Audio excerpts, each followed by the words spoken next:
Hey guys, welcome back to the Scooby-Doo Forever channel. Today I have, of course, my season 1 of Scooby-Doo and Guess Who rankings.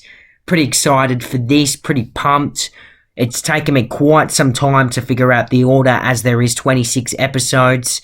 Most of them all very, very difficult to rank, that's for sure, but I believe I have found the right order for me. Now, of course, my opinion does change, and if your favourite is my least favourite, or my least favourite is your favourite, or anything like that, don't get offended. It's just my opinion. Feel free to share your opinion down in the comments as well. And yeah, enough of my jibber-jabbering, we'll get straight into it.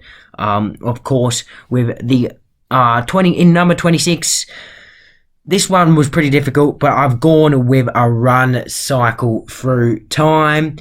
This one guest starred Malcolm McDowell. Don't really have much of a memory of it already, even though I just recently reviewed it. It's just such a bad episode overall, and I don't normally like saying that. It's just bad overall, but it just is. I'm trying to think of something positive to say about it. Malcolm McDowell was alright, I guess. Not a fan of the Chrono Beast. Very weird episode, of course, with all the time travel going on, and Velma pissed me off quite a bit in this episode, and probably why it's in my 26. But don't get me wrong, there are other stinkers, that's for sure, in this series. In 25, or 25th, sorry, I've got the New York Underground. Now, the reason why this one's above a run cycle through time is because I prefer the Gator Man monster over the Chrono Beast, but overall the episode is probably worse. Poetry is just ill. The worst thing in the world. Absolutely hate it. Nothing good about this episode. Halsey, not a fan. Shaggy, doing the whole poetry thing with Halsey, yeah, didn't work for me at all. That's probably why it's in number 25 or 25th. I don't know why I keep on saying that. Moving on to 24th. This one, again, I felt like it deserved to go lower, but there's just too many bad episodes, really, for it. So it's actually come in at my 24th spot, which is Elementary, My Dear Shaggy. Again, I hate putting this one in front of the other two because I hate the Screaming Skulls. They're worse than the Chrono Beast. They're worse than the Gator Man monster. Probably the worst villains of the whole Scooby-Doo and Guess Who Season 1.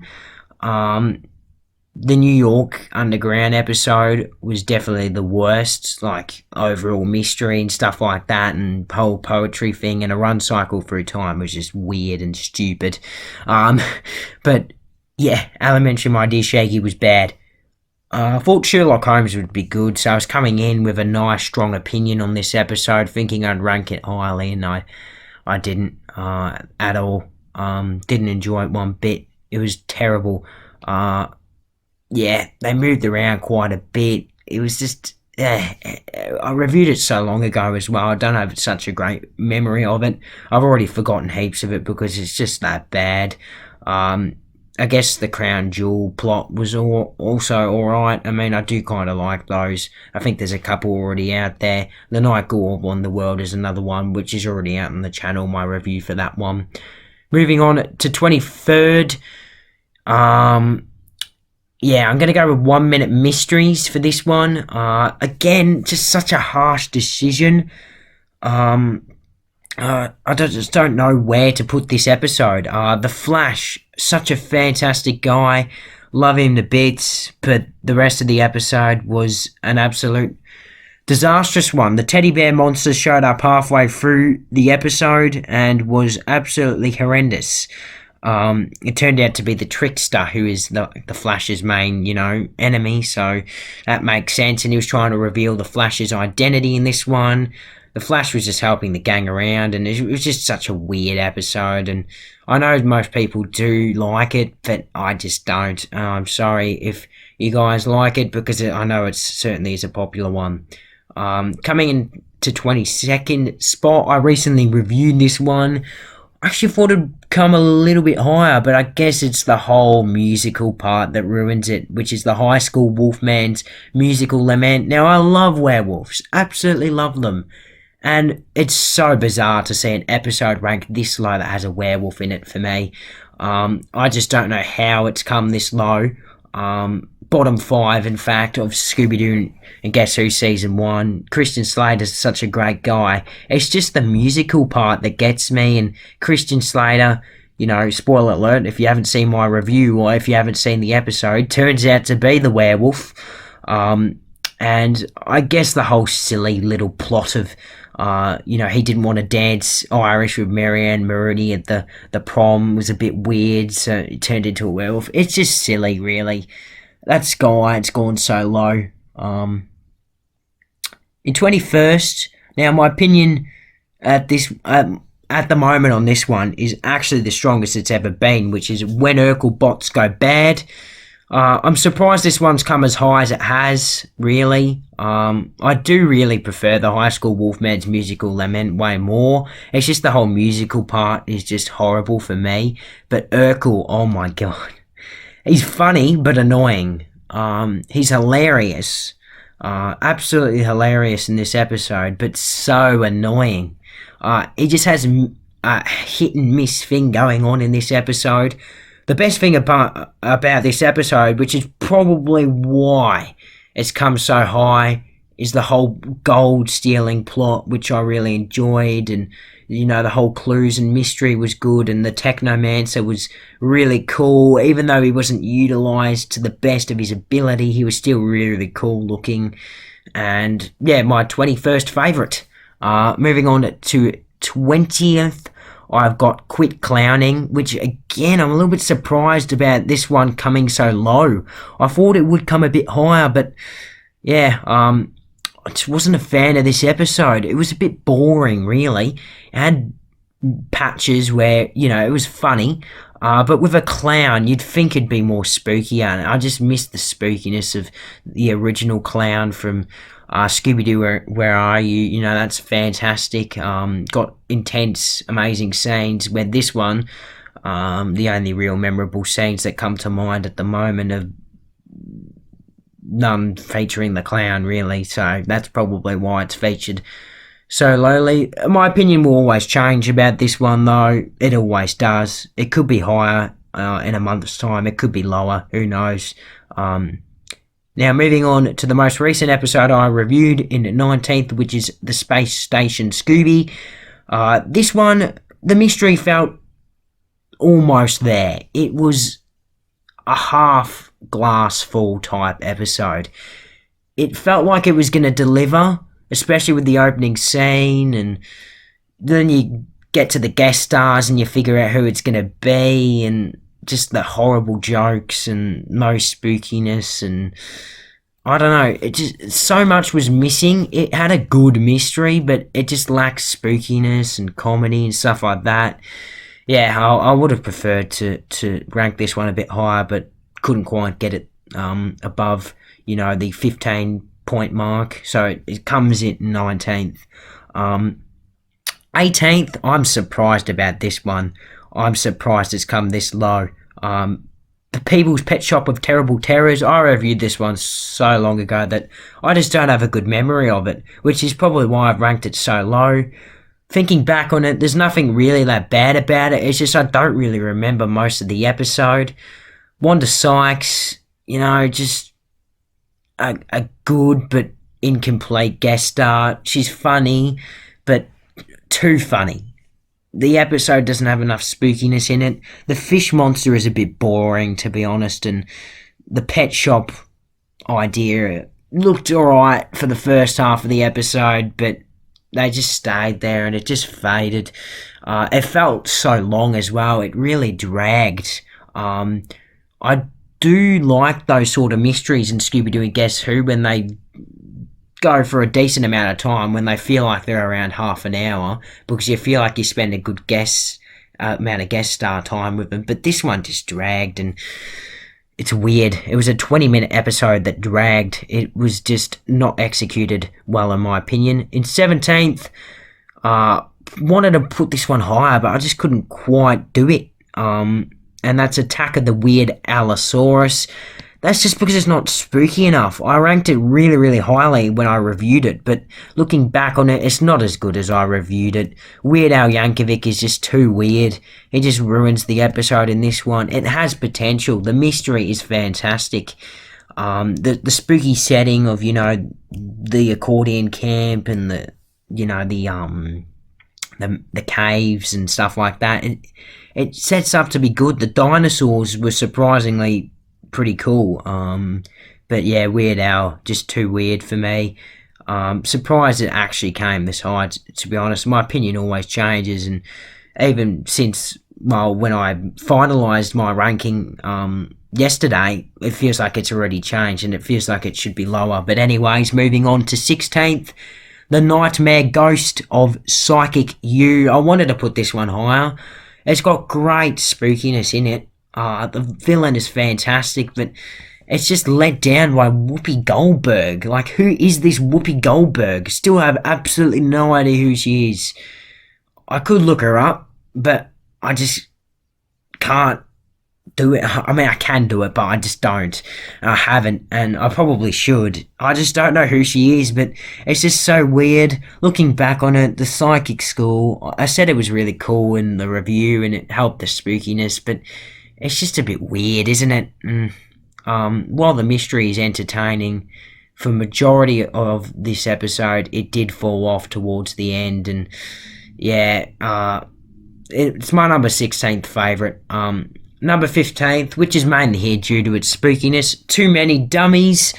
This one was quite a spooky one. It was arguably the most interesting episode of Scooby-Doo and Guess Who, just because it just had so much going on. Had a really great guest star and really bad one in Jeff Dunham and Darcy Lynn Farmer, respectively.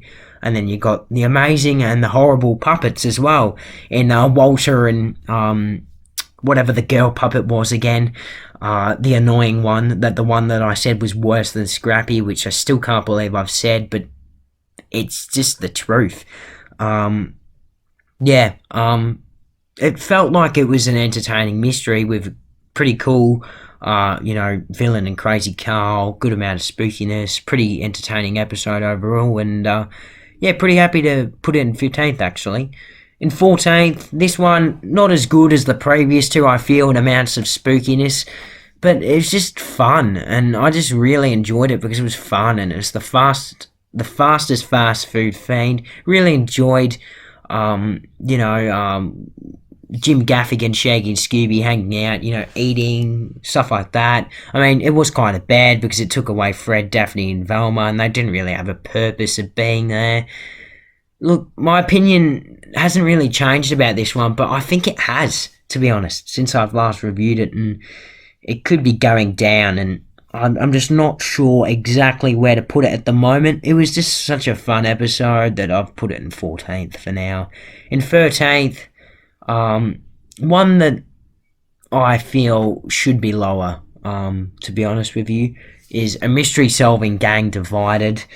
Looking back on the episode, it's not as good as I've put it. Like, I've put it in 13th here, but it probably should be lower. But oh well, this is my little opinion for the moment. It definitely could change, and those sergeants were kind of cool. They were alright. They weren't that spooky. There was a cool setting though of the the battlefields and stuff like that, and I guess it was alright to have the funky fandom crew along to solve a mystery. Compete to solve a mystery, of course, with the rest of the gang. Number 12, I've got Hollywood Nights. Another interesting episode. This one guest starred George Takei. I'm still going to do that, if you remember from when I reviewed it. I do have one bad thing that I can easily point out with this episode, and that's what George Takei says about Collingwood, but that doesn't really relate to Scooby-Doo, does it? So, yeah, don't really have much of an opinion on George Takei or this episode, really. It was just an entertaining mystery, which is why I've got it there. Lacked spookiness, was too funny, really. got it in 12th at the moment. My opinion's always changing. It's literally changing right as I review this episode. Oh, sorry, do this ranking. So, yeah, that's how weird this series is to rank. 11th, I've got the Scooby of 1,000 Faces. Now, this one guest starred Wonder Woman, and again, looking back on it, it's not as good as looking back on it at the moment, my opinion. I ranked it pretty highly when I reviewed it, but it's not as good as what I've ranked it, really. The Minotaur was really cool, though. The whole Wonder Woman being sexist to Fred, Shaggy and Scooby was a bit weird. It didn't really work that well as well with the gang Wonder Woman. Bit of a weird superhero to interact with the gang, really. I guess the plot was pretty cool. Minotaur wanted the gold head of Apollo, something a bit different. It's my number 11. Now for my top 10. These, in my opinion, are definitely my top 10 episodes. I've got that settled. The top 10 episodes are definitely the best of Scooby-Doo and Guess Who. The other 16, they change all the time. They're literally changing right now, my opinion on them, as we do this ranking, which is just absurd. But 10th is What a Night for a Dark Night, guest starring Batman, had the Man-Bat.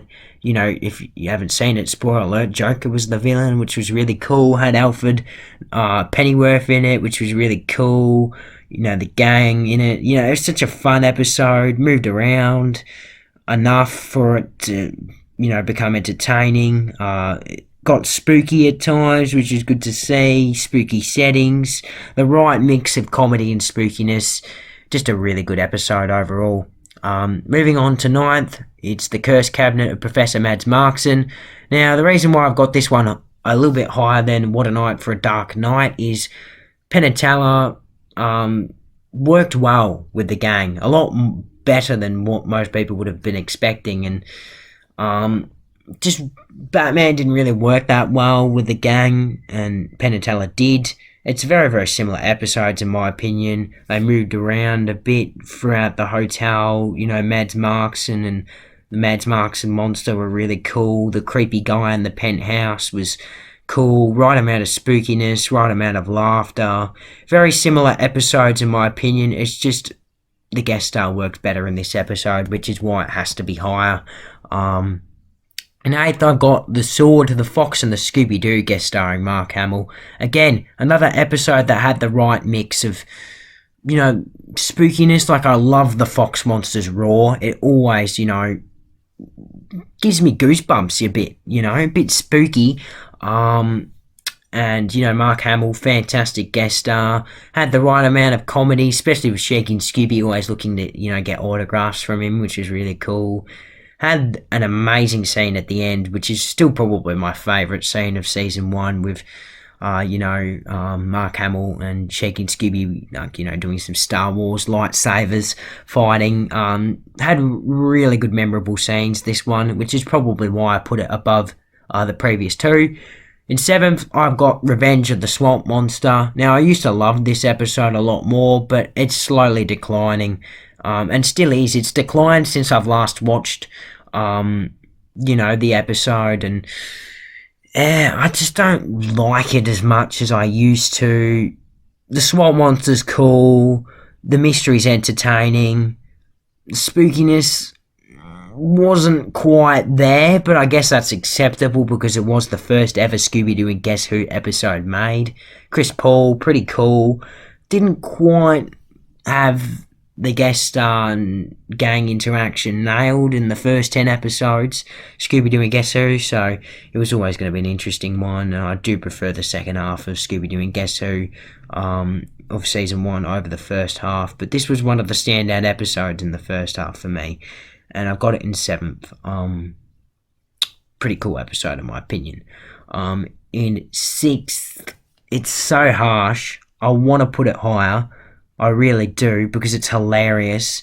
It's Olly Olly Income Free, guest starring Ricky Gervais. Ricky Gervais, oh my god, he is the funniest comedian ever.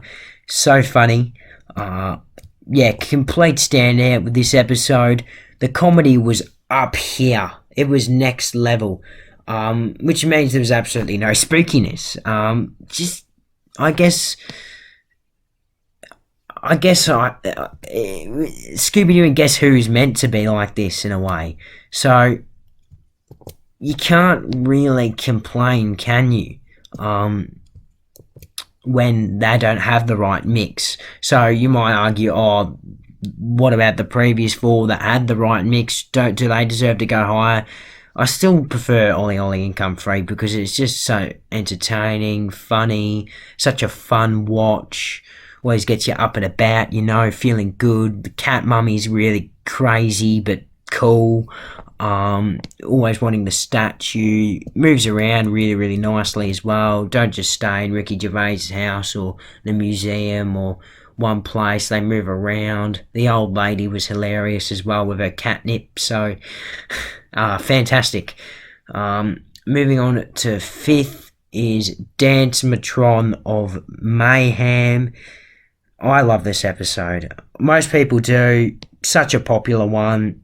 And for a good bloody reason as well. Goes to Madame Zabrinsky, did some nice things in this episode. Was utilised really, really well. The spookiness was definitely there in this one as well. Comedy was there. Fairly entertaining mystery. Maddie Ziegler did pretty well. The whole curse thing was really, really cool. I did feel like Velma, Daphne and Fred were kind of left out for moments in this episode. Though, that would be like my only complaint, but it's a near perfect episode. Now, the top four, in my opinion, are as close to it as perfect as you can get for Scooby-Doo and Guess Who.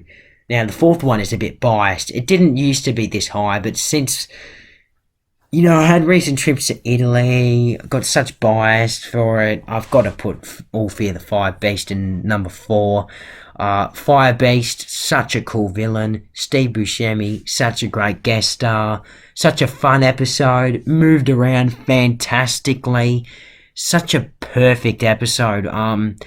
One that I just wasn't expecting to be that good when I first saw it. It just looked alright. I've never been to Sicily as well. Obviously, I've been to Italy now.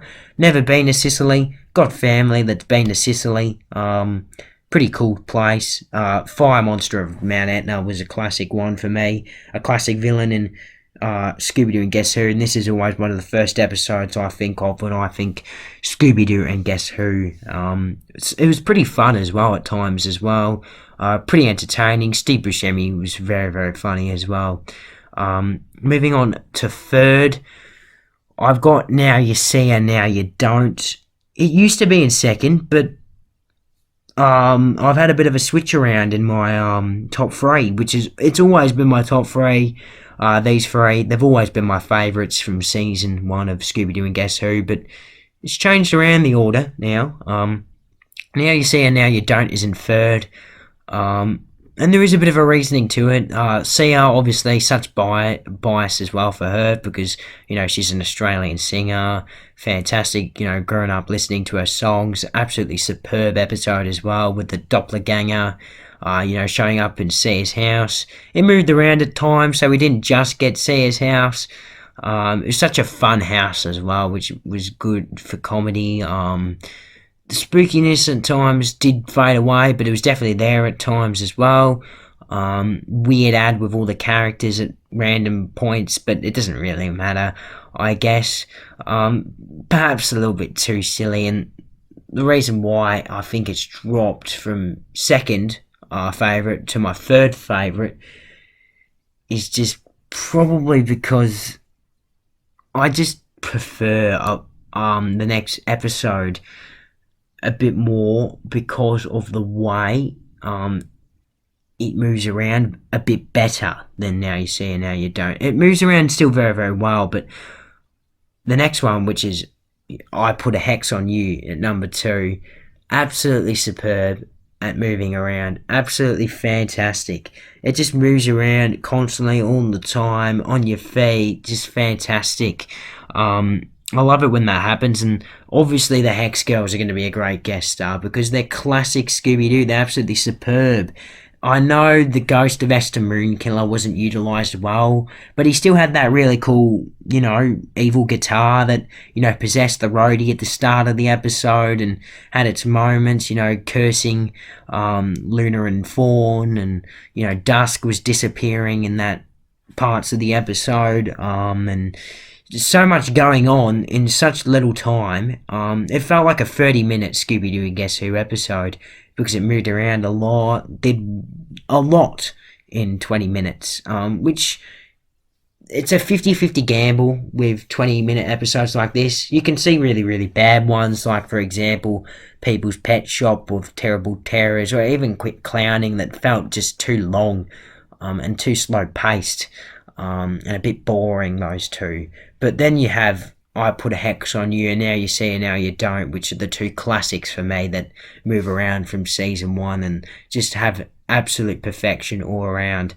But still not enough to top my number 1, which is The Wedding Witch of Wainsley Hall.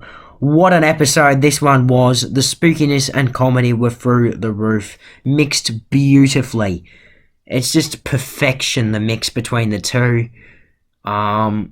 which is what you want in Scooby-Doo and Guess Who. Normally you want more spookiness when you're after Scooby-Doo, but in Scooby-Doo and Guess Who, you've got to learn to adapt that it's just not going to be that spooky. It's going to have more comedy, so you want at least minimum 50-50. And this one definitely had 50-50 because The Wedding Witch had so many memorable scenes. Same with Shaggy Scooby and Jeff Foxworthy, who was a great guest star in my opinion. Fantastic comedian and was pretty funny as well throughout this episode. And Fred, Velma and Daphne were missing at times. It's my only little complaint, but the thing that just brings it back together, the fantasticness of the plot, the spookiness, just the location, just everything about it, it's just so good. And The Wedding Witch of Wainsley Hall is one of my favourite Scooby-Doo villains as well, and it's definitely the main reason why I love this episode. Wainsley Hall as well is absolutely superb location, and my favourite episode from Scooby-Doo and Guess Who Season 1. I hope you guys enjoyed the review, and stay tuned for tomorrow where I'll have my special reviews of Italy episodes coming out, and then next week I'll get started with Season 2, Episode 1, The Phantom, The Talking Dog, and The Hot Sauce.